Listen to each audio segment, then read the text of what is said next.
Hello friends, myself Pawan Shwankar and I will teach you engineering mechanics of first year. Today we'll start third unit, that is centroid and moment of inertia. Okay guys, let us start second part of our third unit, unit number 3, that is centroid and moment of inertia. We already covered centroid and its numerical. Next part is moment of inertia. So before we start with the moment of inertia, we must know moment or moment of force. Moment of force क्या है? Moment of force is simply product of force into distance. Okay, so moment of force about a point is product of force and perpendicular distance between the point and line of action of force. Simply क्या हुआ? Force into distance. Okay, अब यही जो quantity that is force into distance, मतलब हमने बोला moment. सो इसी moment को अगर फिर से हम डिस्टेंस से मल्टीप्लाई करते हैं, सो जो क्वांटिटी बनेगी वो रहेगा आपका F into x square, that is force into distance square. तो so this quantity is known as moment of moment, क्योंकि जो मोमेंट हमने कैलकुलेट किया था फोर्स इंटू डिस्टेंस, उसी को हमने डिस्टेंस से मल्टीप्लाई किया, मतलब फिर से मोमेंट का हमने मोमेंट निकाला. सो force into distance square is known as moment of moment or second moment of force. Okay, in this quantity we have considered force, but instead of force if we consider area. Okay, so if we consider area instead of force, that quantity will be known as moment of inertia. Here if the force is replaced by area, then resulting parameter is called as moment of inertia. Okay, इस diagram में आपको clear हो जाएगा. देखो, हमने एक graph लिया है, एक्स एक्सिस वाई एक्सिस, और एक एलिमेंटल कंपोनेंट कंसिडर किया है जिसका एरिया है सपोज डी ए, या फिर सपोज एक पार्टिकल है जिसका एरिया है डी ए. अगर इस पार्टिकल का एरिया डी ए है और इस एरिया का मुझे वाई एक्सिस से या फिर एक्स एक्सिस से मोमेंट ऑफ इनर्शिया निकालना है, मैं क्या करूंगा? Area into distance square. अगर मुझे moment of inertia about Y axis निकालना है तो ये हो गया वाई एक्सिस. ओके, सो ये पार्टिकल है, सो इस पार्टिकल का एक्स एक्सिस के अबाउट मुझे मोमेंट ऑफ इनर्शिया निकालना है, so area into distance square, तो ये हो जाएगा area into distance square. Okay, here I have written summation, means अगर कंप्लीट एरिया के लिए मुझे मोमेंट ऑफ इनर्शिया निकालना है about this axis, so summation of area into distance square. Likewise अगर मुझे एक्स एक्सिस से मोमेंट ऑफ इनर्शिया निकालना है, so it will B area into distance square, so summation area into distance that is y square. X axis से निकालना है तो ये हो जाएगा d a into y square. अगर वाई एक्सिस के लिए निकालना है तो d a into x square. Okay, अगर इसके यूनिट की हम बात करते हैं, unit for moment of inertia, तो देखो यहाँ पे डिस्टेंस स्क्वायर है और एरिया है, सो एरिया का ये यूनिट अगर एम में काउंट करते हैं, सो एम स्क्वायर, या फिर सेंटीमीटर स्क्वायर कंबाइनली हो जाएगा mm/4 और सेंटीमीटर/4. अगर वही क्वांटिटीज आपको मीटर में दी है तो मीटर/4. सो मोमेंट ऑफ इनर्शिया का यूनिट हो जाएगा आपका mm/4 या फिर सेंटीमीटर/4 या फिर मीटर/4. ओके, नेक्स्ट नेक्स्ट डेफिनेशन है radius of gyration. Radius of gyration actually है क्या? सबसे पहले मैं डेफिनेशन यहां पे पढ़ता हूं. If the entire area or the mass of lamina is considered to be concentrated at a point such that there is no change in the moment of inertia about a given axis, then distance of that point from the given axis is called as radius of gyration.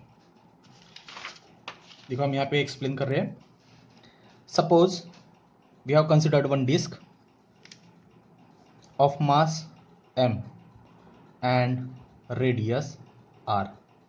इस disc का मुझे z axis के लिए अगर moment of inertia निकालना है, this axis is perpendicular to the lamina as described in the definition. ठीक है, तो हमने क्या कंसिडर किया? एक डिस्क कंसिडर किए हैं और ये एक्सिस इस लैमिना इस डिस्क को परपेंडिकुलर है, जिसकी रेडियस r है और जिसका मास m है. सो इसके लिए हम मोमेंट ऑफ इनर्शिया निकालेंगे, कोई पर्टिकुलर वैल्यू होगी.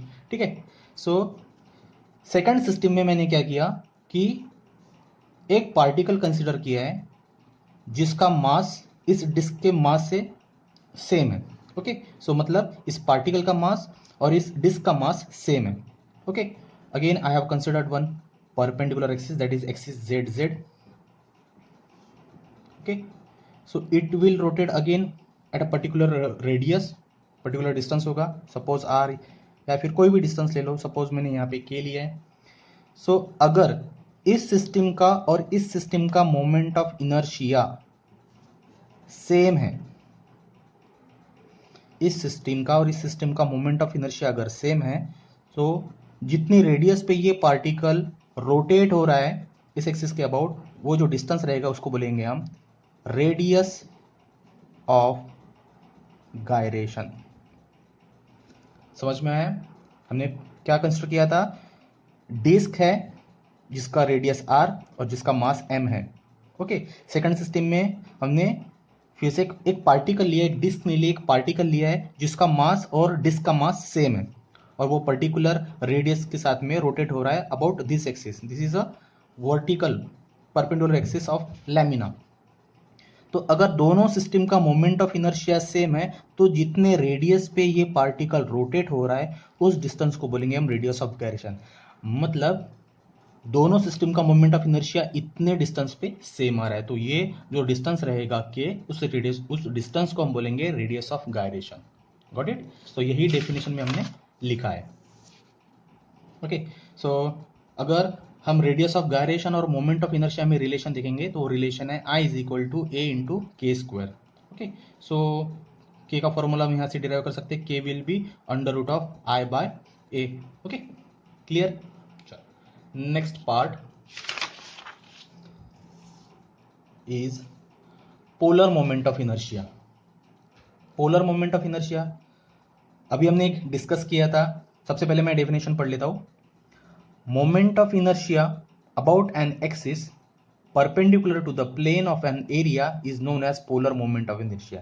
That means अगर इस डिस्क का मोमेंट ऑफ इनर्शिया आप x एक्सिस, y एक्सिस या फिर इसका डायमीटर एक्सिस से भी निकाल सकते हो. अगर यही मोमेंट ऑफ इनर्शिया आप इसके परपेंडिकुलर एक्सिस से अगर कैलकुलेट करते हो, मतलब ये डिस्क है और इस लैमिना को परपेंडिकुलर एक्सिस हमने ये ZZ ड्रॉ किया है. ओके, सो इस एक्सिस के अबाउट आप अगर मोमेंट ऑफ इनर्शिया कैलकुलेट कर रहे हो तो वो इनर्शिया रहेगा आपका polar moment of inertia. Simply moment of inertia क्या रहेगा? अगर आप एक्स एक्सिस या फिर वाई एक्सिस के अबाउट इसका मोमेंट ऑफ इनर्शिया निकालेंगे तो वो. Okay, clear? So moment of inertia about an axis perpendicular to the plane of an area is known as polar moment of inertia, जिसको denote करते हैं हम जे या फिर I Z Z. Simply formula वही है, moment of inertia about Z axis equal to area into distance square. So area suppose disk का D A है और कितने डिस्टेंस पे घूम रहा है ये आर.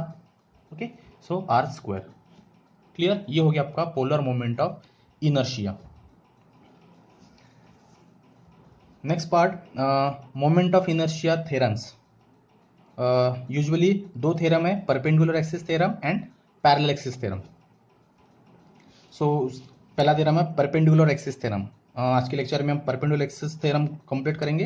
नेक्स्ट लेक्चर में हम पैरेलल एक्सिस थ्योरम कंप्लीट करेंगे. Okay, so perpendicular axis theorem statement है moment of inertia of an area about an axis perpendicular to its plane, that is polar moment of inertia. अभी हमने definition पढ़ी थी कि moment of inertia of area perpendicular to its plane at any point O is equal to the sum of moment of inertia about any two mutually perpendicular axes through the same point O and lying in the plane of the area. मतलब क्या है? देखो, अभी हमने discuss किया था कि हमने एक एलिमेंटल कंपोनेंट कंसिडर किया जिसका एरिया है सपोज dA. ओके, इस कंपोनेंट का moment of inertia about y axis या फिर about z axis, sorry x axis हम कैलकुलेट कर सकते हैं. अगर हमने अबाउट y एक्सिस कैलकुलेट किया तो ये डिस्टेंस हो जाएगा, so dA into x square. Got it? अगर हमने x एक्सिस के अबाउट इसका मोमेंट ऑफ इनर्शिया निकाला तो ये हो जाएगा dA into y square. Okay, likewise we can calculate moment of inertia about z axis. ठीक है, तो z एक्सिस हो गया ये ऐसा, मतलब ये एरिया और परपेंडिकुलर एक्सिस ऐसा. So finally about z axis क्या हो जाएगा? z एक्सिस हो जाएगा area into distance square, so are square dA. But इस डायग्राम में अगर आप देखोगे तो ये जो ट्राइंगल है r y and x. Okay, so this is a right angle triangle. So according to Pythagoras theorem can we write r square equal to, this is a x and this is a y, so r square equal to x square plus y square. Okay, so here I place the value of r square, so r square will be x square plus y square dA as it is, so x square dA plus Y square D A. अब X square D A and Y square D A क्या है, X square D A है moment of inertia about Y axis, और Y square D A क्या है, moment of inertia about X axis. So मैंने replace कर दिया, I Z Z equal to I Y Y, ये हो गया moment of inertia about Y axis, ये हो गया moment of inertia of x axis. Okay, that's it.